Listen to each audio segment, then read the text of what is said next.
लड़की क्या हो गया है? इतने गुस्से में क्यों हो? और आज फिर से तुम इतनी देर से वापस आई हो? कहीं फिर से तो किसी से झगड़ा करके नहीं आई? झगड़ा तुम्हें भी यही लगता है कि मैं सबसे झगड़ा करती हूँ? उस कमीने बॉस ने हद कर दी। यार पागल बना के रखा हुआ है। सैलरी वक्त पर देता नहीं और काम गधों की तरह लेता है। मैंने एक दिन की छुट्टी क्या मांग ली? जमीन आसमान एक कर दिया। भाड़ में जाए ऐसी जॉब जहाँ पर इंसान की इज्जत ही ना हो। वहां रहना भी नहीं चाहिए। मायरा ने रूम में आते सबसे पहले अपना बैग उतार कर फेंका था और वो अपने शूज उतारी थी। शूज उतारने के साथ साथ वो अपना गुस्सा भी उतार रही थी जो कम होने का नाम ही नहीं ले रहा था। मायरा की बात सुनकर सना जो अभी तक आराम से बैठकर अपना नॉवल पढ़ रही थी फौरन से पलटकर उसकी तरफ देखा। क्या मतलब है तुम्हारी बात का? फिर से जॉब छोड़कर आ गई हो क्या? यार इतनी मुश्किल से तुम्हें तो ये नौकरी मिली थी और तुमने वो भी छोड़ दी। अब क्या करोगी? क्या बनेगा तुम्हारा? मुझे तो समझ ही नहीं आती कि तुम अपने साथ आखिर करना क्या चाहती हो। तुम तो चाहती हो कि मैं अपनी बेइज्जती करवाने के बाद भी वहां पर काम करती। अब इतने बुरे दिन भी नहीं आए मेरे। जब आएंगे तब देखी जाएगी। अच्छा तो तुम कोई शहंशाह की औलाद हो और जरा तुम मुझे बताओगी कि तुम्हारे कौन से अच्छे दिन हैं जिसकी वजह से बनी बनाई नौकरी को छोड़कर आ गई हो। अगर तुम्हें याद हो तो हॉस्टल का रेंट पिछले महीने का अभी तुमने देना है। 2 महीने से दुकान वाले को पैसे नहीं दिए। अब आगे से उसने सामान देना भी बंद कर देना है। और टैक्सी ड्राइवर का भी फोन आया था कि वो हफ्ते का किराया उधार है उसका तुम पर। जरा मुझे बताओगी कि इससे बुरे दिन कौन से होते हैं जो भी आने हैं। मायरा ने पलटकर गुस्से से सना को देखा जो आज उसे कुछ ज्यादा ही सच बताने के मूड में थी। तुम्हें फिक्र करने की बिल्कुल भी जरूरत नहीं है। दे दूंगी मैं सबके पैसे। कहीं भाग नहीं रही मैं यहाँ से। तुम देखना बहुत जल्दी एक अच्छी नौकरी मुझे मिल जाएगी। सबका एक एक रुपया वापस कर दूंगी। हर बार तुम यही कहती हो लेकिन जब भी तुम्हें कोई अच्छी नौकरी मिलती है महीना खत्म होने से पहले ही तुम लड़ झगड़ कर छोड़ देती हो। अगर इसी तरह चलता रहा तो तुम्हें अपना कर्ज उतारने के लिए कोई बड़ी चोरी करनी पड़ेगी। माया अपनी चीजें उठाकर अलमारी में रखने लगी थी। सना भी खामोशी से दोबारा अपने नॉवल में लग गई। वो जानती थी कि इस लड़की को समझाना उसके बस से बाहर है। उसने करना वही था जो उसकी अपनी मर्जी होती थी। अभी थोड़ी देर ही गुजरी थी जब कमरे का दरवाजा बजने लगा। अभी इस वक्त किसको मुसीबत पड़ गई यहाँ आने की? इस पूरे हॉस्टल में भला कौन हो सकता है जिसे इस वक्त कोई मुसीबत पड़ी हो? खोलो दरवाजा। सामने ही मिसिस कमाल होंगी। दिन में भी तुम्हारा पूछने के लिए आती थी तो मैंने कहा कि तुम ऑफिस गई हुई हो। यार क्या मुसीबत है? पूरा दिन मैं ख्वार होती रहती हूँ। क्या अभी भी कोई कसर रहती है जो ये पूरी करने के लिए आ गई है?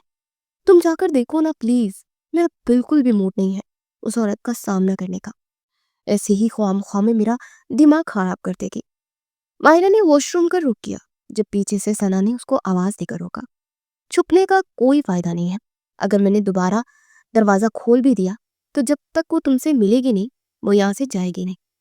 फिर चाहे पूरी रात ही उसी इस कमरे में बैठकर तुम्हारा इंतजार क्यों ना करना पड़े। इसीलिए मेरा मशवरा मानो तो पहले उसकी थोड़ी बहुत बात सुन लो। मुझे यकीन है कि उसके बाद तुम्हारा दिमाग अच्छा खासा गर्म हो जाएगा। उसके बाद ही जाकर शॉवर लेना। एक ही मर्तबा अपने दिमाग को ठंडा कर लेना। सना की बात सुनकर मायरा ने अपने कपड़े वहीं बेड पर फेंके। कमरे का दरवाजा खोलती सामने मिसेस कमाल का गुस्से से भरा चेहरा उसे नजर आया। और चेहरे से उसे इतनी उलझन होती थी कि उसका बस चलता तो कभी जिंदगी में शक्ल ना देखती। लेकिन मजबूरी थी। हाय मिसेस कमाल, कैसी हैं आप इस वक्त यहाँ? अगर कोई जरूरी बात थी तो आप मुझे कॉल कर लेती। मायरा ने मुस्कुराते हुए कहा था। लेकिन उसकी ये मुस्कुराहट कितनी सच्ची थी ये वो दोनों ही जानती थी। हाँ बिल्कुल, तुम ठीक कह रही हो। मुझे तुम्हें फोन करना चाहिए था। तुम तो पहली बेल पर ही मेरा फोन फौरन उठा लेती हो। फिर भला मुझे यहाँ आने की क्या जरूरत थी? आते ही उसके तंज शुरू हो गए थे। मायरा का बस नहीं चल रहा था कि वो अभी या तो खुद यहाँ से गायब हो जाती या उस औरत को कहीं गायब कर देती। देखो लड़की, मैंने तुम्हें बहुत वक्त दिया है। पिछले 1 महीने से तुमने हॉस्टल के चार्जेस अदा नहीं किए। और दूसरा, तुम अपनी मर्जी करती हो। जब तुम्हारा दिल करता है तुम वापस आती हो। यहाँ रहने के भी कुछ रूल्स हैं जिनमें से तुम एक भी फॉलो नहीं करती। बस अब बहुत हुआ। अब तुम मजीद यहाँ नहीं रह सकती। अपना सामान उठाओ और जगह खाली करो। मेरे पास बहुत लड़कियां हैं रखने के लिए। तुम्हें तो मैं कमरा देकर ही गलती कर दी है। जब से यहाँ आई हो मेरी नाक में दम कर दिया है। तुम्हारी वजह से पूरे हॉस्टल का माहौल खराब होता जा रहा है। तुम्हारी देखा देखी बाकी लड़कियां भी अब देर से आना शुरू हो गई हैं। इस तरह तो सारा डिसिप्लिन ही खराब हो जाएगा। मिसेस कमाल, आपको तो पता ही है मेरी जॉब का, इसमें देर सवेर तो हो जाती है ना। और मैं कोई रात के 12 बजे तो वापस नहीं आई ना, जो आप इस तरह से तमाशा लगा रही हैं। क्या मतलब है तुम्हारी इस बात का? मैं तमाशा लगा रही हूँ? पिछले 1 साल से तुम मुझे इसी तरह से बेवकूफ़ बना रही हो, लेकिन अब मजीद मैं तुम्हें इस हॉस्टल में बर्दाश्त नहीं कर सकती। सुबह होते ही अपना सामान उठाओ और निकलो यहाँ से। बस बहुत हुआ, बहुत सुन ली मैंने आपकी बातें। यहाँ रहने के पैसे देती हूँ मैं, फ्री में नहीं रह रही, जो इस तरह से अब बातें सुना रही हैं। लड़की, ज़रा तमीज़ से बात करो। पिछले 1 महीने से तुम यहाँ फ्री में ही रह रही हो, ताने देने की ज़रूरत नहीं है। मिसेस कमाल, मुझे भी इस खटारा से कमरे में रहने का कोई शौक नहीं है। अपने हॉस्टल का हाल तो देखे, और नखरे आपके ऐसे हैं जैसे कोई वीआईपी होटल हो। इतने इतने चार्जेस लेते हैं, थोड़ी सी इसकी भी मरम्मत करवा ले।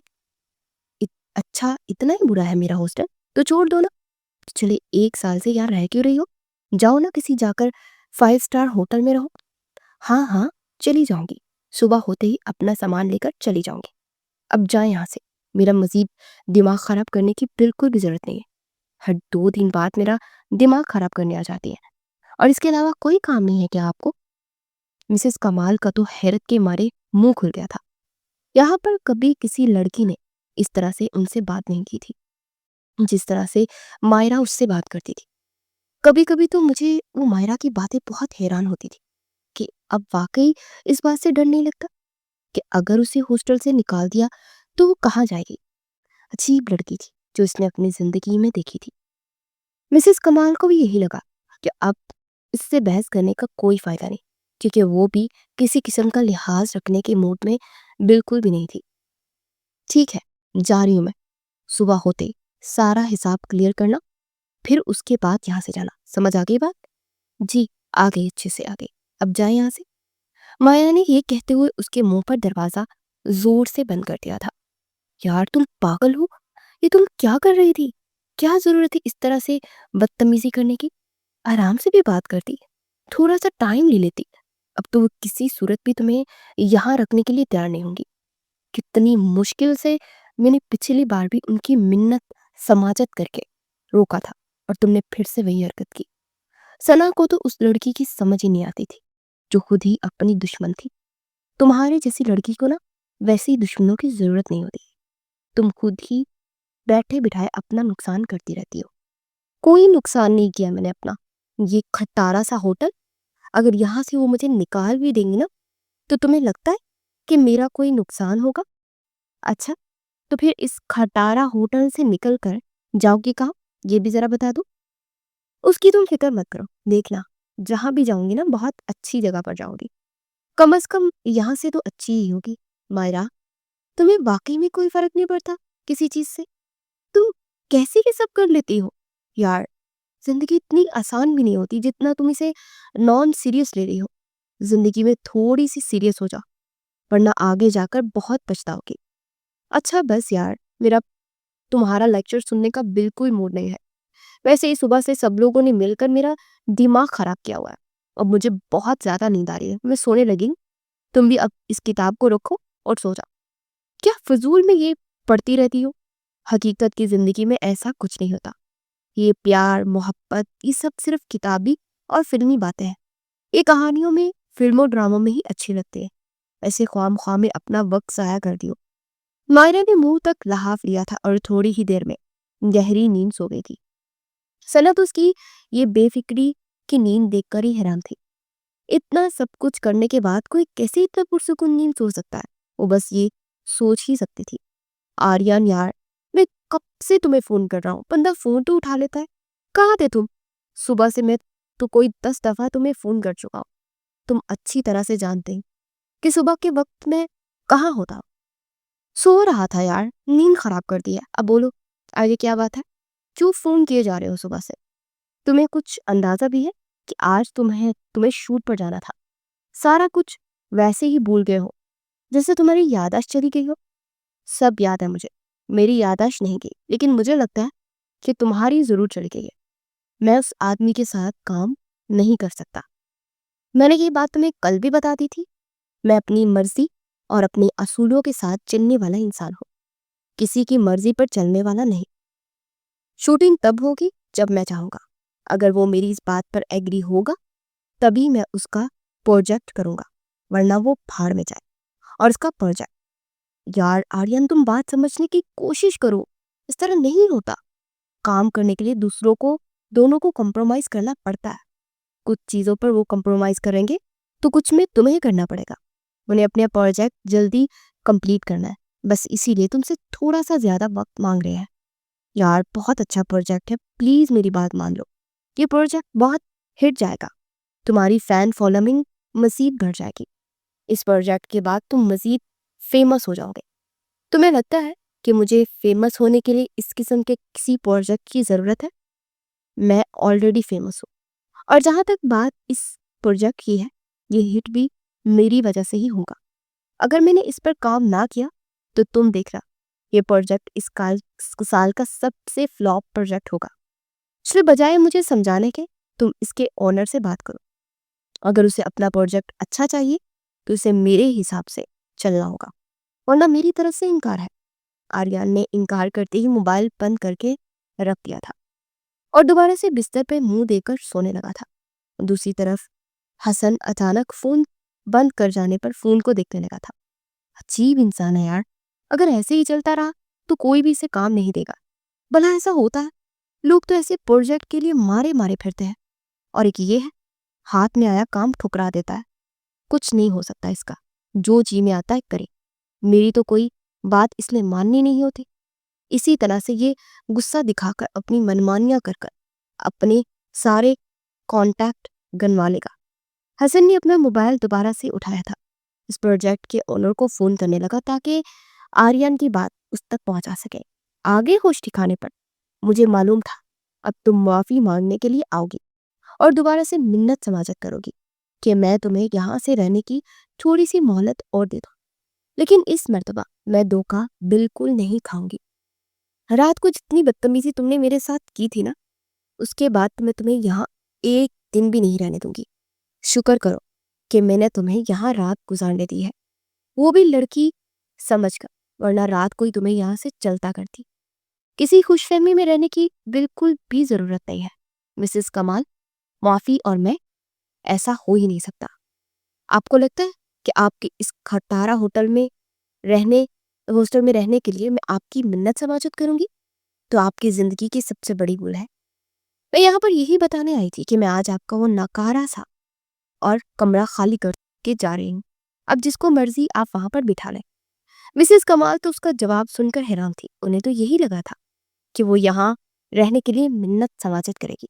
ठीक है, जाओ, मुझे भी कोई शौक नहीं है तुम्हें यहाँ रखने का, लेकिन पिछले 1 महीने का हिसाब तो देती जाओ। दे दूंगी, जब मेरे पास पैसे होंगे ना तो दे दूंगी। कहीं भाग नहीं रही, इसी शहर में हो और सना से मिलने आया करूंगी। बहुत जल्दी एक एक पैसा आपका वापस कर दूंगी। बहुत जल्दी नहीं, अभी के अभी देकर जाओ। अभी आपको देने के लिए मेरे पास सिर्फ आपकी बातों का जवाब है और इसके अलावा और कुछ नहीं। जब तक सारा हिसाब नहीं करोगी मैं तुम्हें यहाँ से जाने नहीं दूंगी।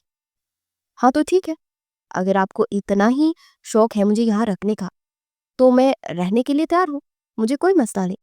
आप खुद ही मुझे यहाँ से निकालना चाहती है ना? सोच ले, अगर मैं यहाँ रहूंगी तो मजीद आपका ही नुकसान होगा, क्योंकि मेरे पास तो देने के लिए पैसे हैं नहीं। इससे अच्छा नहीं है कि मेरी जगह किसी और को, लड़की को रखो। कम से कम अगले महीने का किराया तो आपको मिल जाएगा ना। मुझे नहीं जाने दिया तो पिछले एक साथ साथ अगले महीने के किराए से भी आप हाथ धो बैठेंगी। मिसेस कमाल जो अपनी जगह से उठकर खड़ी हो गई थी, इसकी बात सुनकर वापस बैठ गई थी।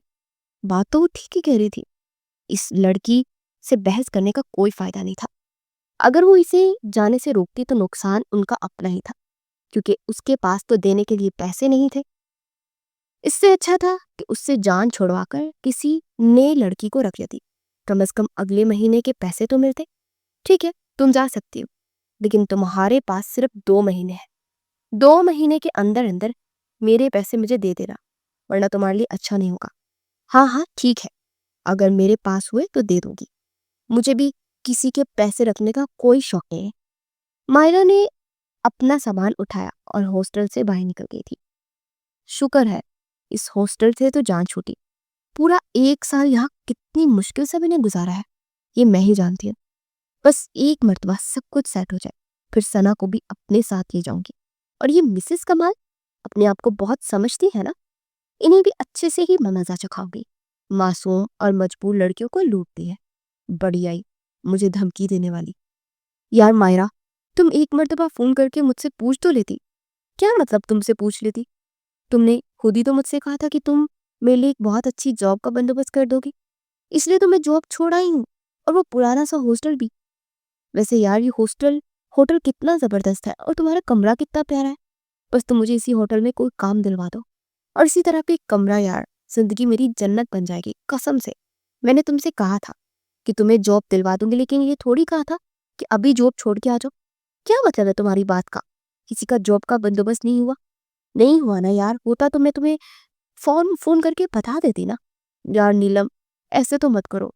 देखो, मैंने तो वो हॉस्टल वाली मिसेस कमाल को भी ढेर सारी बातें सुनाई है। अब मैं वहां वापस भी नहीं जा सकती। कुछ करो यार। अच्छा तुम परेशान मत हो, मैं कुछ ना कुछ करती। बहुत अच्छी न से लेकिन कोई ना कोई जॉब तो मिल ही जाएगी। लेकिन तुम भी वादा करो कि जो भी जॉब मिलेगी खामोशी से कर लोगी, कोई नखरे नहीं दिखाओगी। तो मैं पहले कब नखरे दिखाती हूँ यार? वो तो बस जहां भी जाती हूँ वहां का बास ही खड़ूस निकलता है, और मजबूरी में मुझे छोड़नी पड़ती है। वरना भला किसी का क्या जी चाहता है कि नौकरी छोड़ दे और घर बैठ जाए। अच्छा बस, अब इतने ड्रामे करने की जरूरत नहीं है। अच्छी तरह से मैं जानती हूँ तुम्हें। अब जब तक तुम्हारी जॉब का कोई बंदोबस्त नहीं होता, खामोशी से इसी तरह कमरे में रहना। यहाँ से बाहर जाने की बिल्कुल भी जरूरत नहीं है, प्लीज। हाँ ठीक है, नहीं जाती कहीं, लेकिन तुम भी जरा जल्दी कर लो।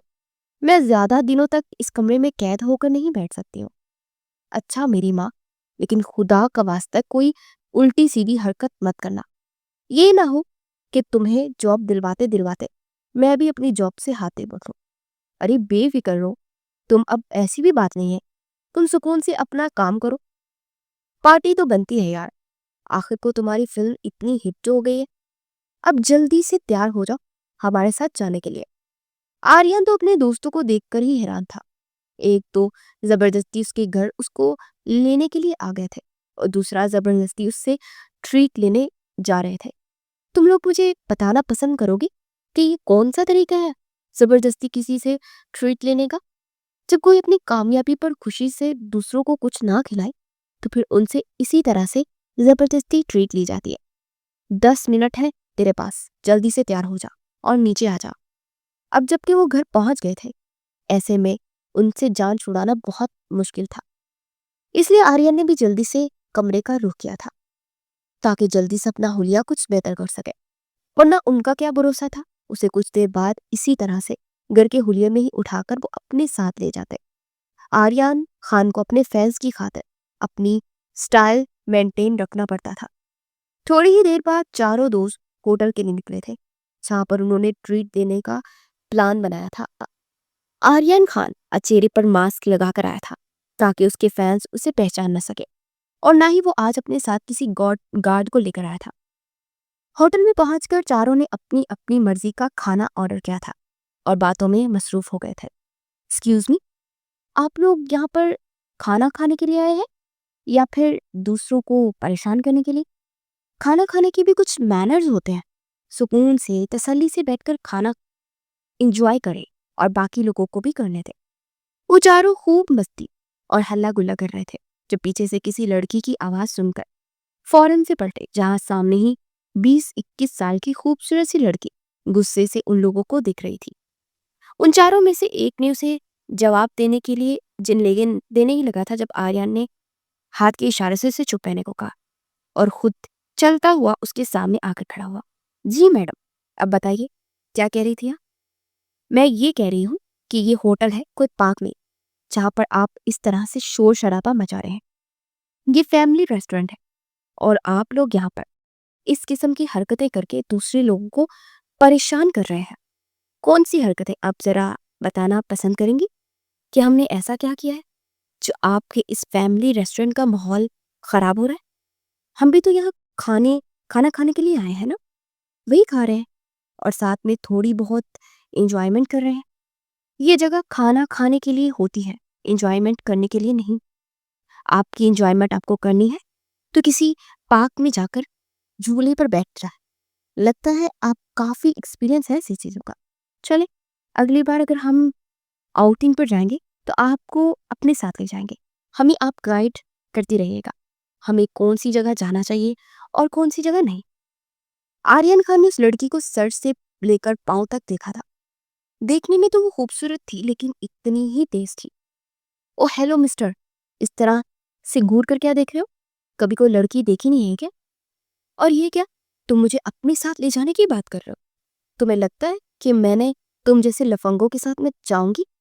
और मुझसे ना जरा तमीज से बात करो। मैं यहाँ की स्टाफ हेड हूँ, तुम जैसे लफंगों को अच्छी तरह से जानती हो। खूबसूरत लड़की दिखी नहीं और इस पर लाइन मारने शुरू कर देते हो। ओ मिस पटाखा लाई, और वो भी तुम पर? क्या जोक मारा है तुम पर, तो बीच सड़क के गाड़ी मारने का इरादा है मेरा, और तुम कह रही हो कि मैं तुम पर लाइन मार रहा हूँ? तुम तुम खुद को क्या समझते हो, मुझे इस तरह बोल रहे हो? तुम्हें क्या लगता है कि तुम कोई बहुत बड़े हैंडसम और खूबसूरत हो? मुझे ऐसा लगता नहीं है, ऐसा हकीकत में है। तुम यहाँ किसी से भी पूछ लो, कोई भी तुम्हें बता देगा कि मैं कितना हैंडसम और खूबसूरत हूँ। आर्यन ने चेहरे पर लगा मास्क हटा दिया था और उसे सामने देखकर तो मायरा भी हैरान हो गई थी, क्योंकि उसे तो आज तक सिर्फ उसने टीवी में ही देखा था, जिसे वो आज हकीकत में आमने सामने दिख रही थी। दिल किया था कि पहली मर्तबा किसी एक्ट्रेस को देख रही है तो जल्दी से एक सेल्फी बना ले और उसके साथ ही ऑटोग्राफ भी ले ले, लेकिन ऐसा करने से सामने वाला उस पर खूब हंसता। देखो मिस्टर, तुम्हें क्या लगता है तुम कोई बहुत बड़े एक्ट्रेस हो और मैं तुमसे इम्प्रेस हो जाऊंगी? तो ऐसा कुछ नहीं है। मेरी नज़र में तुम बिल्कुल भी हीरो नहीं हो। पता नहीं क्यों तुम्हें फिल्मों में हीरो ले लेते हैं। तुमसे तो अच्छी ही होटल में काम करने वाले हैं लड़के हैं, और तुम ऐसे ही अपने आप को कोई पता नहीं क्या चीज समझ रहे हो। और तुम भी कोई इतनी खूबसूरत नहीं हो जितनी खुद को समझ रही है, पतली सूखी सी। तुमने क्या कभी खाना नहीं खाया? वैसे तो तुम इस होटल की हेड हो, हेड होने के बावजूद कभी तुम्हें किसी ने खाना नहीं दिया क्या? आर्यन भी कहाँ पीछे रहने वाला था। उसे इस लड़की से लड़कर खूब मजा आ रहा था, तो इसने बात को खत्म करने की बजाय मजीद मायरा का पारा हाई कर दिया। तुम बस अल्लाह करे बाल जल जाए तुम्हारे और तुम गंजे हो जाओ और ये सारे एक्टर्स तुम पर हंसे और तुम्हारा मजाक उड़ाए, और फिर कोई भी तुम्हें अपनी फिल्मों में हीरो ना ले, और जब तुम्हारा काम बंद हो जाए तो तुम्हारे घर वाले भी जूते मारकर तुम्हें घर से बाहर निकाल दे। मायरा कहाँ किसी की बात बर्दाश्त करने वाली थी। आर्यन के मुंह से अपने बारे में सुनकर वो गुस्से से चीखते हुए जाने क्या कुछ बोल गई थी, जबकि सामने खड़ा शख्स हैरत से उस लड़की को देख रहा था जो इतने लोगों के सामने जाने उसे क्या कुछ बोल रही थी। अरे सर, आप खड़े क्यों हैं? आप आए ना प्लीज। और आप यहाँ क्यों बैठे हैं? आप अगर आने से पहले मुझे बता देते तो मैं आपके लिए कोई वीआईपी अरेंजमेंट सी कर देती। अचानक ही वहां नीलम पहुंच गई थी और जिस काम के लिए वो गई थी वो कैंसिल हो गया था, इसलिए वो होटल वापस आ गई थी। और सामने ही आर्यन खान को देखकर वो फौरन वहां पहुंची, क्योंकि वो दूर से ही मायरा को उसके साथ लड़ता झगड़ता देख चुकी थी। नहीं मिस नीलम, अच्छा हुआ जो मैं बिना बताए आया। आप लोगों ने मेरी इजाजत के बगैर इस होटल की हेड चेंज कर दी, और मुझे किसी ने बताना भी जरूरी नहीं समझा, और रखा भी इस बदतमीजी लड़की को जो कि अपने कस्टमर को इस तरह से ट्रीट करती है कि दोबारा यहाँ पलट कर कोई ना आए। झूठ मत बोलो, तो झगड़ा मैंने नहीं तुमने शुरू किया था, और मैं अपने काम ही कर रही थी। यहाँ पर बाकी चीजों के साथ साथ डिसिप्लिन की भी जिम्मेदारी हमारी होती है, लेकिन तुम जैसे अमीरजादे कहाँ ये बात समझेगी, क्योंकि ऐसे लोगों का तो डिसिप्लिन से दूर दूर तक कोई वास्ता ही नहीं होता। मायरा तुम चुप करो प्लीज, तुम जानती भी हो ये कौन है? नीलम ने जबरदस्ती उसे चुप करवाने की कोशिश की थी, लेकिन वो चुप होने का नाम ही नहीं ले रही थी। हाँ हाँ, जानती हूँ मैं, अच्छी तरह से जानती हूँ, एक्टर है ये। लोग फिरते होंगे इनके आगे पीछे, इसीलिए मिलने के लिए लेकिन मेरा ऐसा कोई शौक नहीं है। मायरा, ये सिर्फ एक्टर नहीं है, बल्कि इस होटल के मालिक हैं, जहाँ पर तुम खड़ी हो।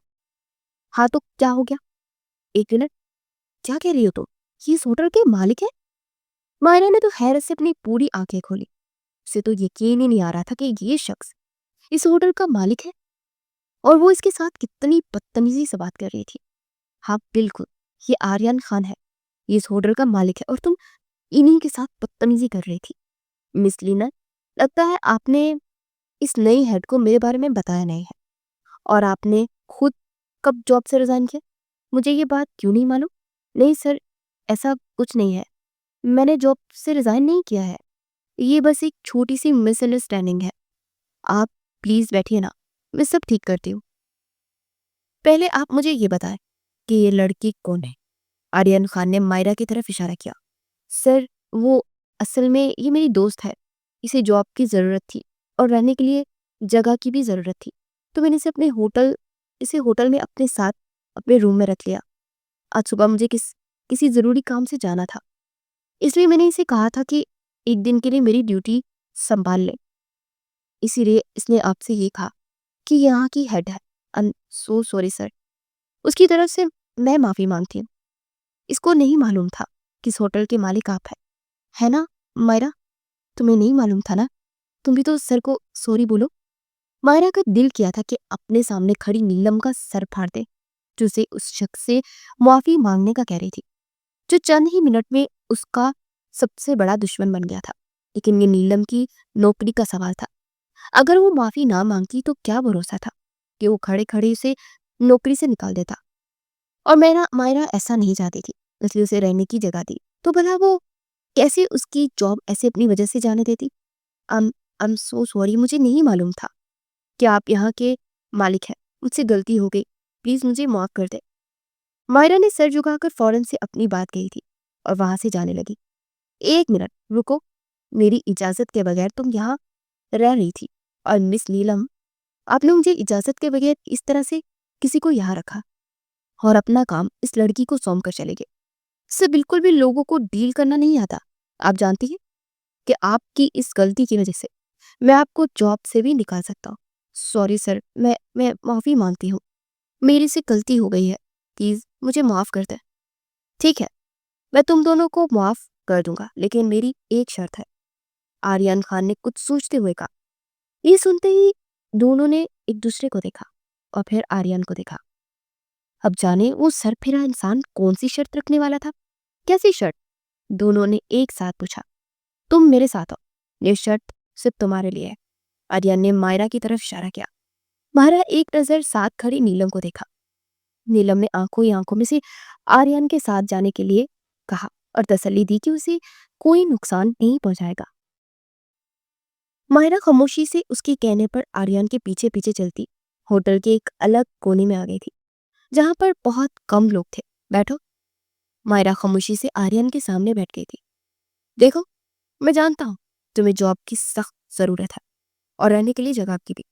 अगर तुम शर्त मेरी मान जाओगी तो तुम्हें एक जॉब भी मिल जाएगी और रहने के लिए जगह का भी बंदोबस्त हो जाएगा। और आप मेरे लिए ये सब क्यों करेंगे? भला आपको इस सब से क्या फायदा? मेरा ही तो फायदा है, इसीलिए तो ये सब कर रहा हूं ना। पहले पूरी बात तो सुन लो ना। बात यह है कि मेरी बीजान आ रही हैं लंदन से। वो चाहती है कि मैं शादी कर लूं, और अब जब वो आएंगी तो मेरी शादी करवाए बगैर वापस नहीं जाएगी। मैं शादी करना नहीं चाहता। मेरी जिंदगी बहुत पुरसुकून और अच्छी गुजर रही है। मुझे इस खराब करने का कोई शौक नहीं है। इसलिए तुम्हें बस कुछ दिनों तक, जब तक वो यहाँ रहेंगी, मेरी बीवी बनने का ड्रामा करना है। इसलिए मैं तुम्हें अच्छी खासे इसके पैसे भी दूंगा। क्या? ये क्या कह रहे हैं आप होश में तो है? ये फिल्म ड्रामे का आपका काम है, आप खुद ही करें। मुझे ये सब करने का कोई शौक नहीं। और भला बीवी भी कोई नकली बनाता है? मुझे नहीं करना ये सब कुछ। मैं अपने लिए कोई और नौकरी देख लूंगी और रहने का बंदोबस्त भी कर लूंगी। आपका बहुत बहुत शुक्रिया। सोच लो लड़की, तुम्हारे पास और कोई ऑप्शन नहीं है। जितने पैसे मांगोगी उतने दूंगा। बस कुछ दिनों की बात है, और मैं कौन सा तुम्हें सच में शादी करने का कह रहा हूँ। बस उनके सामने बीवी बनने का नाटक ही तो करना है। काम भी ज्यादा मुश्किल नहीं है। बस तुमने किसी भी तरह से बीजान का दिल जीतना है और उन्हें ये यकीन दिलाना है कि हम दोनों एक दूसरे के साथ खुश हैं और तुम मेरा बहुत ख्याल रखती हो। आर्यन की बात सुनकर मायरा सोच में पड़ गई थी। ठीक है, लेकिन मैं अलग कमरे में रहूंगी और आप भी मुझसे दूर रहेंगे। मुझे कोई शौक भी नहीं है तुम जैसी छिपकली के करीब आने का। हाँ, लेकिन रहना तुम्हें मेरे साथ है, मेरे कमरे में पड़ेगा, क्योंकि बीजान के सामने हमें ये शो करना है कि हम दोनों ने पसंद की शादी की है और हम दोनों एक दूसरे के साथ खुश हैं। अगर तुम अलग कमरे में रहोगी तो उन्हें फिर शक हो जाएगा। क्या आप पागल तो नहीं होगे? मैं बिना किसी रिश्ते के आपके साथ एक कमरे में रहूंगी? दिमाग ठीक है आपका? मायरा तो गुस्से से चेयर पर खड़ी हो गई थी। ओ मिस ओवर थिंकिंग, कहाँ से कहाँ पहुंच गई हो? मुझे लड़कियों की कोई कमी नहीं है। मेरे एक ही इशारे पर ना यहाँ लड़कियों की लाइन लग जाएगी। मैं सिर्फ बीजान को मुतमईन करने के लिए ये सब कुछ करने के लिए कह रहा हूँ और मुझे कोई शौक नहीं है तुम्हें अपने कमरे में रखने का। मेरा ये काम करने के लिए कोई भी लड़की खुशी खुशी राजी हो जाएगी, और वो भी बिना पैसों के। लड़कियां तो मेरे साथ एक मिनट भी गुजारने के लिए मरती है और तुम्हें मैं ऑफर कर रहा हूँ। तुम्हारे नखरे ही खत्म नहीं हो रहे हैं क्या? मैं इतना भी कैरेक्टरलेस इंसान नहीं हूँ। तुम्हारे फायदे की बात कर रहा हूँ, लेकिन शायद तुम चाहती हो कि तुम्हारा फायदा ना हो। ठीक है, तुम जाओ यहाँ से, जाकर अपने लिए जॉब भी ढूंढो और रहने का बंदोबस्त भी करो, क्योंकि अब तुम मेरे इस होटल में छुप कर बिल्कुल नहीं रह सकती। आर्या ने अपना मोबाइल और गाड़ी की चाबी उठाई थी और वहां से जाने लगा। क्या करूं, रहने का तो कोई ठिकाना ही नहीं है। अब दोबारा इस खटारा होटल में वापस जाना पड़ेगा। मिसेस कमाल तो मुझे देखते ही मेरे मुंह पर दरवाजा बंद कर देंगी। वहां वापस जाने से तो अच्छा है कि मैं इसकी बात मान लूं। अच्छे पैसे भी मिलेंगे और इनसे मेरे सारे मसले भी जैसे हल हो जाएंगे। और वैसे भी ये कौन सा मुझे खा जाएगा, और मैं कौन से किसी से कम हूं? अगर इसने जरा सी भी कोई उल्टी सीधी हरकत की तो सीधा कर दूंगी। 1 मिनट में ही मायरा ने पूरी प्लानिंग कर ली थी। अच्छा सुनिए, रुके तो सही, मुझे आपकी शर्त मंजूर है, लेकिन पैसे मेरी मर्जी के होंगे। ठीक है, जितने पैसे कहोगे कहोगी तुम्हें मिल जाएंगे, लेकिन तुम्हें अभी मेरे साथ जाना होगा, क्योंकि कल बीजान आ जाएगी और उनके साथ आने से पहले मुझे तुम पर थोड़ी सी मेहनत करनी होगी। क्या मतलब है? मतलब ये कि अपना हुलिया देखो। इस तरह से उनके सामने जाओगी तो वो कभी भी नहीं मानेगी कि तुम मेरी बीवी। और अब इस झूठ को सच बनाने के लिए भी तो मेहनत करनी पड़ेगी ना। मायरा ने एक नजर अपनी हुलिये को देखा था और खामोश हो गई थी। अच्छा ठीक है, मैं अपनी जरूरत की चीजें ले लो और नीलम को भी बता दो, ठीक है? लेकिन तुम्हारे पास सिर्फ 5 मिनट है।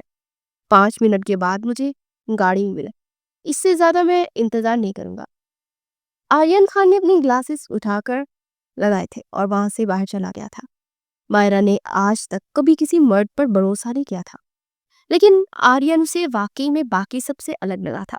उसकी नजरों में बिल्कुल भी किसी किस्म की कोई बुराई नहीं थी, इसलिए मायरा ने उसकी शर्त भी मान ली थी। कितना खूबसूरत घर है ये, क्या ये आपका है? नहीं तो तुम्हें क्या लगता है कि मैं किसी और के घर में तुम्हें ले आया हूँ? जाहिर सी बात है, मेरा घर है। मायरा तो घर को देखते ही हैरान हो। इतना खूबसूरत घर तो आज तक उसने टीवी में ही देखा था। सारी बात मैंने तुम्हें समझा दी। बीजान के सामने यही जाहिर करना है कि हम दोनों ने पसंद की शादी की है। और प्लीज हो सके तो उनके सामने जरा अपनी जुबान को कंट्रोल में रखना। वो क्या है ना कि उन्हें ज्यादा फजूल बोलने वाली लड़कियां बिल्कुल पसंद नहीं है। क्या मतलब है आपकी बात का? नहीं, अगर मैं इतना ही फजूल बोलती हूँ तो फिर किसी और लड़की को अपनी बीवी बनाकर नहीं आना था ना? मुझे क्यों बनाया? 1 मिनट, लड़की ये सिर्फ एक कॉन्ट्रैक्ट है दोनों का। हकीकत में मेरी बीवी नहीं हो तुम। आर्यन की बात सुनकर एक लम्हे के लिए मायरा के दिल में ख्याल आया कि काश वो हकीकत में उसकी बीवी होती। उसकी जिंदगी कितनी खूबसूरत हो जाती। लेकिन सिर्फ वो सोच ही सकती थी, क्योंकि ऐसा मुमकिन नहीं था। अरे माशाल्लाह माशाल्लाह, ये मेरी बहू है। ये तो वाकई बहुत खूबसूरत आ रही है। तुम्हारी पसंद वाकई में बहुत प्यारी है। इधर आओ मेरे पास, यहाँ बैठो। मायरा खामोशी से बीजान के पास जाकर बैठ गई थी। उन्होंने अपने हाथ से एक सोने का कंगन उतारकर उसे पहनाया और उसे ढेरों सारी दुआएं दी। बीजान, काफी देर हो गई है, आप थक गई होंगी, आराम करें, बाकी की बातें हम सुबह कर लेंगे। आपकी बहू कौन सा कहीं जा रही है? अब तो वैसे भी यही है। हाँ भाई, तुम ठीक कह रहे हो, थक तो मैं बहुत गई हूँ, लेकिन वो क्या है ना कि मेरा दिल ही नहीं भर रहा। तुम तो जानते हो, तुमने मेरी कितनी बड़ी ख्वाहिश पूरी कर दी है। कितना अरमान था मुझे कि तुम्हारी बीवी को देखी। शुक्र है खुदा का कि तुम्हारी अकल तो तुम्हें आई, वरना इस मर्तबा तो मेरा पक्का इरादा था कि अगर तुम शादी ना करते तो मैं तुम्हारी शादी करवा कर ही यहाँ से जाती। लेकिन अब तुमने अपनी पसंद से शादी की है तो मैं बहुत खुश हूँ। अब बस जल्दी से मुझे खुशखबरी सुना दो ताकि मेरे दिल को कुछ सुकून हो जाए। अब तो मैंने खुशखबरी सुनते ही यहाँ से जाऊंगी। मायरा ने हैरत से आर्यन को देखा। आर्यन जो अपनी हंसी कंट्रोल करने की कोशिश कर रहा था। मायरा को उस पर जी भर के गुस्सा आया, लेकिन बीजान के सामने वो बस खामोश रही। बहुत हंसी आ रही थी ना इस बात पर। कमरे में आते ही मायरा का गुस्से से बुरा हाल था। तो क्या करता यार, बात ही इतनी मजे की थी, तुम्हारी शक्ल देखने वाली थी। अच्छा खैर छोड़ो इन्हें, थोड़ी ना मालूम है कि हम लोग शादी का झूठ बोल रहे हैं। वो तो हमें हकीकत में एक कपल समझ रही है, तो फिर ऐसे ही दुआएं देंगे ना। आर्यन खामोशी से बेड पर आकर लेट गया। मुझे नींद नहीं आ रही, उठे आप यहाँ से। क्यों, मैं क्यों उठूं? तुम्हें नींद नहीं आ रही है तो सो जाओ। मैं कहाँ सोऊंगी? उस कमरे में सोफे को, उस पर सो जाओ। अगर इस पर पूरी नींद आती तो नीचे सो जाओ, लेकिन मुझे लगता है कि तुम सोफे पर भी पूरी आ ही जाओगी। टिड्डी सी तो हो तुम। अब मैं सोफे पर पूरा नहीं आऊंगा ना, और वैसे भी मजबूरी तो तुम्हें ही, तो कंप्रोमाइज भी तुम्हें ही करना होगा। और हाँ, सोने से पहले ये लाइट वगैरह ना बंद कर देना, मुझे रोशनी में नींद नहीं आती है। आर्यन आराम से बेड पर लेट गया था। बदतमीज, घमंडी, अगर मेरी मजबूरी ना होती ना फिर मैं इसे सीधा करती। पता नहीं अपने आप को क्या समझता है। मायरा भी उसे खूब सारी बातें सुनाती सोफे पर जाकर लेट गई थी। सोफा इतना बड़ा तो था कि वो आराम से पुरसुकून होकर सो गई थी। अरे, उठ गई मेरे बच्चे, मैं तो तुम लोगों का ही इंतजार कर रही थी। क्यों बीजान, सब खैरियत है ना? हाँ भाई, सब खैरियत ही है। वो मेरी एक दोस्त है ना, मिसेस जाफर, उनसे मेरी बात हुई थी। मैंने उन्हें तुम्हारी शादी का बताया तो कहने लगी कि तुम्हें और तुम्हारी बीवी को देकर उनके घर आओ। आज शाम को तुम दोनों तैयार आना, हम लोग वहां चलेंगे। बीजान, इसकी क्या जरूरत है? वो आपकी दोस्त है, आप चले जाइएगा। मुझे तो वैसे भी अपनी जरूरी काम से कहीं बाहर जाना है। शर्म तो नहीं आती ना तुम्हें? मैं इतनी दूर से तुम्हारे लिए आई, तुम्हारे काम ही खत्म नहीं हो रहे। और बहू, तुम इसे कुछ नहीं कहती कि लड़ा करो, झगड़ा करो, अपने हिस्से का वक्त लिया करो। इसका बस चले तो 24 घंटे काम करता रहे। लेकिन अब तुम फिक्र मत करो, मैं आ गई हूं ना, इससे बिल्कुल ठीक कर दूंगी। बल्कि तुम एक काम करो, अभी नाश्ता करके मेरी बहू को साथ लेकर जाओ और इसे इसकी पसंद की शॉपिंग करवा। देखो तो, उसके हाथ किस तरह खाली है। हमारे खानदान की बहू होकर इस तरह हाथ खाली अच्छे थोड़ी लगते हैं। ठीक है बीजान, मैं ले जाऊंगा। बीजान, ये क्या है? खोल कर तो देखो। मायरा ने उस बॉक्स को खोला तो देखा कि अंदर ब्लैक कलर की बहुत ही खूबसूरत सी साड़ी थी। ये तो बहुत खूबसूरत है, तुम्हें पसंद आई ना? मैंने तुम्हारे लिए ही निकाली है। आज रात को तुम यही पहन कर जाना, बहुत प्यारी लगोगी। लेकिन बीजान, मुझे तो साड़ी पहननी ही नहीं आती, ना मैंने कभी पहनी है। अरे कोई बात नहीं, ये कौन सा मुश्किल है, तुम आर्यन से कहना, वो तुम्हारी जरूर मदद कर देगा। क्या मतलब है कि वो क्यों? आपको आती है ना, आप मेरी हेल्प कर दे। आर्यन को बहुत अच्छे से आती है, उसकी माँ भी साड़ी पहना करती थी, उसे बहुत पसंद भी है। और वो तुम्हारे शौहर है, इसमें इतना घबराने वाली क्या बात है? चलो अब जाओ, जल्दी से शाबाश, तैयार होकर आ जा। लेकिन बीजान, मैं, अरे तुम तो इस तरह डर रही हो जैसे वो तुम्हारा शौहर नहीं, कोई गैर आदमी है। चलो जाओ, शाबाश। अब मारा उन्हें क्या बताती कि आर्यन से उसका क्या रिश्ता है। वो बस खामोशी से साड़ी उठाकर कमरे में आई।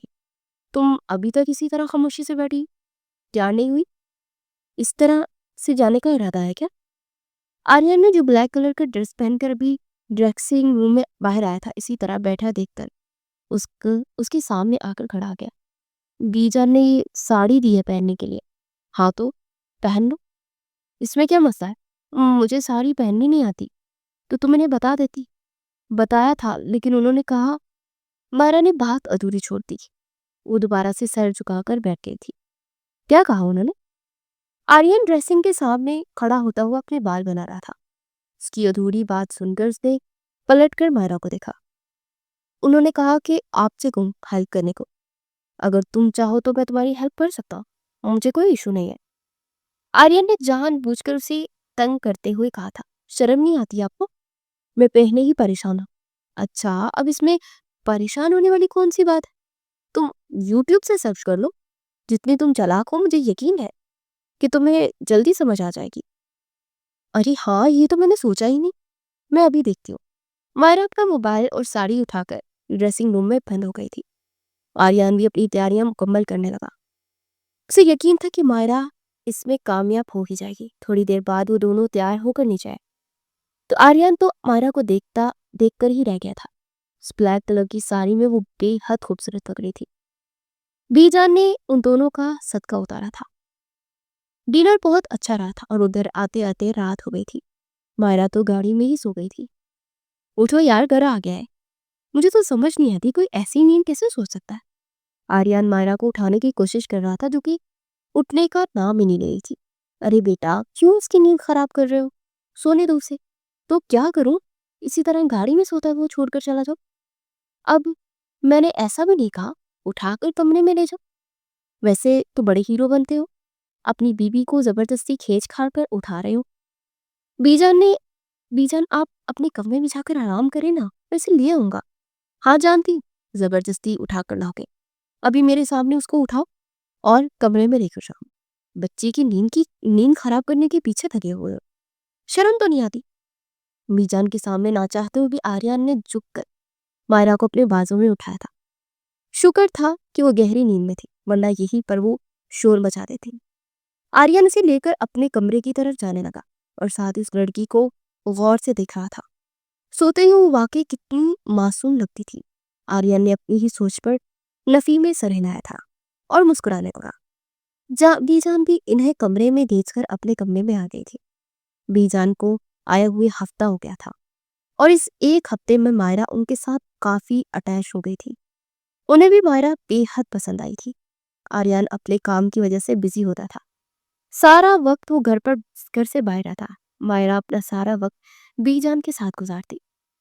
रात को खाने के वक्त आर्यन से थोड़ी बहुत बातचीत होती और उसके बाद वो कमरे में जाकर सो जाती। बीजान, आपकी वापसी का क्या प्लान है? आर्यन आज घर पर था और ये भी बीजान की वजह से ही था कि उन्होंने इसे जबरदस्ती घर में रोका था। क्यों? तुम्हें बड़ी जल्दी है मुझे यहाँ से निकालने की? मेरा अपना घर है, जब तक जी चाहूंगी रहूंगी। अरे क्या हो गया, बस वैसे ही पूछ रहा था। पहले कभी आप इतना वक्त गुजारती नहीं है ना, इसीलिए। हाँ तो पहले तुम अकेले होते थे तो मैं घर में बोर हो जाती थी, लेकिन अब तो मेरी बहू मेरा ख्याल रखती है, मेरा दिल लगा रहता है। मैं तो सोच रही हूँ कि मैं अब यही शिफ्ट हो जाती। बीजान की बात सुनकर मायरा जो चाय पी रही थी अचानक से उसे खांसी आने लगी। अरे अरे, क्या हो गया मेरी बेटी को? आर्यन, मैं देख रही हूँ तुम बिल्कुल भी इसका ख्याल नहीं रखते। अभी कल को जब कोई खुशी की खबर हुई तो तुम तो अपने काम की वजह से बिल्कुल भी इसका ख्याल नहीं रखोगे। और देखो, जरा इसकी से पहले ही कितनी कमजोर सी। इसीलिए मैंने सोचा कि अब मैं तब तक यहीं रहूंगी जब तक मैं अपने पोते की खुशी नहीं देख लेती। मायरा खामोशी से कमरे में आ गई। आर्यन भी उसके पीछे ही था। देखे, मैं अब मजीद ये ड्रामा नहीं कर सकती। मैं मजीद उन्हें ये धोखा नहीं दे सकती। वो मुझसे कितना प्यार करते हैं, हमारे लिए कितनी दुआएं करते हैं, और हम लोग उन्हें धोखा दे रहे हैं। मैं मजीद ये सब नहीं कर सकती। आप प्लीज उन्हें सच बता दें। हरगिज नहीं, सच जानकर उन्हें ज्यादा तकलीफ होगी। और वैसे भी अब तो कुछ दिनों की बात है, वो वापस चली जाएंगी। आपको लगता है कि वो इस तरह वापस जाएंगी? आपने सुना नहीं कि वो क्या कह रही थी? आपके बच्चों की खुशी को देखे बगैर वो यहाँ से कहीं नहीं जाएंगे। हाँ तो फिर क्या हो गया? ख्याल है उनकी ख्वाहिश को पूरा कर देते हैं। इसमें क्या है? क्या क्या कह रहे हैं आप? आपको शर्म नहीं आती ऐसी बातें करते हुए? ये बात मत भूलो कि ये सिर्फ एक कॉन्ट्रैक्ट है और मैं आपकी कोई बीवी नहीं हूँ। ये सिर्फ एक ड्रामा है। हाँ तो वही तो मैं कह रहा हूँ ना कि इस ड्रामे को हम हकीकत बना लेते हैं। तुम सच में मुझसे शादी कर लो, बीजान भी खुश हो जाएंगी और उनकी ख्वाहिश भी हम पूरी कर देंगे। क्या आप पागल हैं? नहीं, इसमें पागल होने वाली कौन सी बात है? तो फिर मुझे पागल बनाने की कोशिश मत करें। इस मसले का कोई हल निकालें। मैं मज़ीद उनके साथ ही झूठ नहीं बोल सकती। अच्छा ठीक है, मैं कुछ करता, लेकिन तुम उनसे ऐसी कोई भी बात मत करना। मैं अपने तरीके से उन्हें समझाने की कोशिश करूँगा। आर्यन बेटा, तुम ज़रा अपना निकाहनामा तो दो। मुझे कुछ प्रॉपर्टी है जो तुम दोनों के नाम करना चाहती हूँ। उसके लिए मुझे तुम लोगों के निकाहनामे की ज़रूरत है। बीजान, उसकी क्या ज़रूरत है? मेरे पास सब कुछ तो है। मैं जानती हूँ तुम्हारे पास सब कुछ है, लेकिन तुम लोगों की शादी का तोहफ़ा है जो मैं तुम लोगों को दोनों को देना चाहती हूँ, और मैं इनकार ना सुनूँ। जल्दी से मुझे अपना निकाहनामा दो, ताकि जल्द अज़ जल्द काम ख़त्म हो। पर फिर मुझे वापस भी जाना है, और मैंने फ़ैसला कर लिया कि वहाँ जाकर सारा काम ख़त्म करके मैं वापस आ जाऊँगी, और फिर मैं अपने पोते से अपनी बहू के साथ रहूँगी। तुम्हें पता तो है, मुझे बेहद मायरा पसंद आई है। तुम्हारी पसंद पर मुझे फ़ख्र है, वरना तो मुझे डर था कि कहीं फ़िल्मों की कोई हीरोइन ही ना लाकर बिठा दो, जो अजीब-अजीब कपड़े पहनती है, और ना उन्हें बात करने का ढंग होता है। लेकिन मेरे पोते की पसंद बिल्कुल वैसी है जैसी मैं चाहती थी। बीजान, मैं आपको कुछ बताना चाहता हूँ, लेकिन आप मुझसे वादा करें कि आप प्लीज़ नाराज़ नहीं होंगी। अरे! ऐसी भी कौन-सी बात है? अब तुमने ऐसा क्या कर दिया, जो तुम्हें मेरी नाराज़गी का ऐसा डर है? बीजान, जो बात मैं आपको बताने लगा हूँ ना, उसे सुनकर आप ज़रूर मुझसे नाराज़ होंगी। लेकिन आपकी कसम, मैंने ये सब कुछ जानबूझकर नहीं किया। मैं बस आपको खुश देखना चाहता था, इसलिए मैंने ये सब कुछ किया है। अरे बता भी दो, ऐसा क्या कर दिया तुमने कि तुमने मेरी बहू को कुछ कहा तो नहीं? उसे डाँट तो नहीं दिया? मायरा बेटा, तुम मुझे बताओ, इस नालायक ने क्या किया? तुम्हें कुछ कहा है क्या? और तुम ये कहाँ जाने की तैयारी कर रही हो? तुम्हें कहीं जाने की ज़रूरत नहीं है। अगर इसने तुम्हें कुछ कहा है, तो मैं अभी के अभी से सीधा कर दूँगी। नहीं बीजान, ऐसी कोई बात नहीं है। मायरा ने खामोशी से सर झुकाकर बस इतना ही कहा था। इसमें हिम्मत की नहीं बीजान, कि आँखों में देख नहीं सके। बीजान, असल में मैंने आपसे झूठ बोला था। मैंने शादी नहीं की, मैं शादी करना ही नहीं चाहता था। शादी से बचने के लिए मैंने मायरा के साथ कुछ कॉन्ट्रैक्ट किया था कि इसे इस घर में मेरी बीवी बनकर रहना है जब तक आप यहाँ रहेंगी। मुझे मालूम था कि इस मर्तबा आप मेरी शादी करवाए बगैर यहाँ से नहीं जाएंगे, और शादी से बचने के लिए मैंने ये झूठ बोला था। मेरा मकसद आपको तकलीफ देना नहीं था, लेकिन अब मुझे अपनी गलती का एहसास हो रहा है। प्लीज़ मुझे माफ़ कर दें। तुम्हारी दादी हूँ, तुम्हारी बाप को भी पालकर मैंने बड़ा किया, और तुम्हें भी। पूरी दुनिया देखी, और तुम्हें क्या लगता है कि तुम मुझसे झूठ बोलोगे और मुझे पता भी नहीं चलेगा? पूरी दुनिया देखी है मैंने। मुझे असली और नकली का फ़र्क नहीं मालूम? मैं पहले दिन से ही तुम दोनों को देखकर समझ गई थी कि तुम लोग शादी का नाटक कर रहे हैं। लेकिन मैं इंतज़ार में ही थी कि तुम कब खुद आकर मुझे ये बात बताओगे। मैं तुमसे नाराज़ हूँ क्योंकि तुमने मुझसे झूठ बोला, लेकिन तुम चाहो तो मेरी नाराज़गी ख़त्म कर सकती, इस रिश्ते को हकीकत में बदलता। मायरा मुझे बेहद पसंद है, और मैं जानती कि तुम भी इसे पसंद करते हो। तुम्हारी आंखों में उसके लिए मोहब्बत मैंने साफ देखी है, और मायरा भी तुम्हें चाहने लगी है। तो फिर देर किस बात की? बीजान की बात सुनकर उन्होंने हैरत से एक दूसरे को देखा। वो दोनों अपनी अपनी जगह हैरान थे कि बीजान उनके दिल की बात कैसे जान गई। आर्यन को वाकई में मायरा से मोहब्बत होने लगी थी। ये लड़की उसे अच्छी लगने लगी थी। वो चाहता था कि वो हमेशा इसी तरह उसके पास रहे, और मायरा को भी आर्यन का साथ अच्छा लगने लगा था। लेकिन वो दोनों ही ये बात मानने से इनकार करते थे। लेकिन बीजान उनके दिल की बात समझ चुकी थी। तो फिर क्या ख्याल है तुम दोनों का? क्या कहते हो आर्यन? क्या मेरी ख्वाहिश को पूरा करोगे? बीजान, अगर आप ऐसा चाहती हो तो मुझे कोई एतराज़ नहीं है। मायरा बेटा, तुम भी तो बताओ अपनी मर्ज़ी। क्या तुम मेरे इस नालायक पोते का हाथ सारी ज़िंदगी के लिए थाम सकती हो? वैसे तो ये काम बहुत मुश्किल है बीजान। आपका ये नालायक पोता कुछ ज़्यादा ही नालायक है, बहुत ही ज़्यादा घमंडी भी है। लेकिन आपकी खुशी के लिए मैं गुज़ारा कर लूँगी। ये हुई ना बात। उन्होंने दोनों को अपने पास बिठाया और गले से लगाकर खूब दुआएं दी। निकाह के सारे इंतजामात हो गए थे। सना और नीलम को भी मायरा ने अपने निकाह में बुलाया था, और वो दोनों अपनी दोस्त की खुशी में बेहद खुश थी। कि आखिर को मायरा को उसके ख्वाबों की जिंदगी मिल ही गई थी। सबकी मौजूदगी में निकाह की रस्म अदा हुई थी और फिर आहिस्ता आहिस्ता सब मेहमान घरों को जाने लगे। सना भी इससे मिलकर वापस चली गई थी। बीजान ने मायरा को आर्यन के कमरे में बिठा दिया था। अब जल्दी मुझे खुशखबरी सुना दो, अब मैं और इंतजार नहीं करूंगी। आर्यन और मायरा को देखते बीजान ने कहा और कमरे से बाहर निकल गई।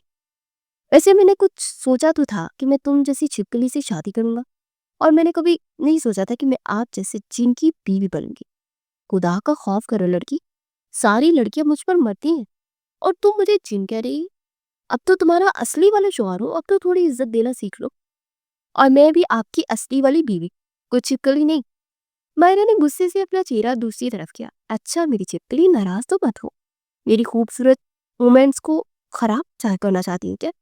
आर्यन ने उसका चेहरा अपनी तरफ किया और अपनी पॉकेट से निकालकर एक चेन उसको पहनाई। कुछ देर बाद वो इसी तरह से बातें करते रहे। अब क्या सारी रात इसी तरह बैठकर बातें करनी है? मेरे ख्याल में हमें बीजान की ख्वाहिश को पूरा करने के लिए कोशिश तो करनी ही चाहिए। आर्यन की बात सुनकर माहिरा सर झुका गई थी। अरे मेरी छिपकली शर्माती भी है, मुझे तो आज पता चला। मायरा ने गुस्से में उसकी तरफ देखा था। आर्यन ने मोहब्बत से उसका चेहरा अपने हाथों में थाम लिया और आज वो पूरे हक से उसके करीब आया था। आर्यन सब कुछ भुलाए के ही खो गया था और मायरा भी। उसे तो अभी तक यकीन नहीं आ रहा था कि किस्मत उसे कहां से कहां ले आई थी। उसने तो कभी ख्वाब में भी नहीं सोचा था कि आर्यन खान जैसा शख्स उसकी जिंदगी में आएगा, उसका शौहर बनेगा और उसकी जिंदगी को मुकम्मल कर देगा, उसे बेहद मोहब्बत देगा, मान देकर और इज्जत देकर। वो वाकई में एक बाकिरदार मर्द था और ये बात मायरा अच्छी तरह से जान गई थी। वो बिना किसी रिश्ते के उसके साथ एक कमरे में रहती आई थी, लेकिन आर्यन ने कभी भी उसे बुरी नजर से नहीं देखा था। और आज जब वो उसकी बीवी बन गई थी, वो इस पर हक रखता था, तभी उसने उस पर अपना हक जताया था। मायरा को उसकी खुशी मिल गई थी, उसके ख्वाबों का घर उसे मिल चुका था और आर्यन से ये लगता था कि उसे जिंदगी में कभी किसी से मोहब्बत नहीं होगी और ना वो कभी किसी से शादी करेगा। उसे भी मायरा से मोहब्बत हो गई थी और ऐसी मोहब्बत कि वो एक लम्हे के लिए भी अब उसे खुद से दूर करने का सोच भी नहीं सकता था।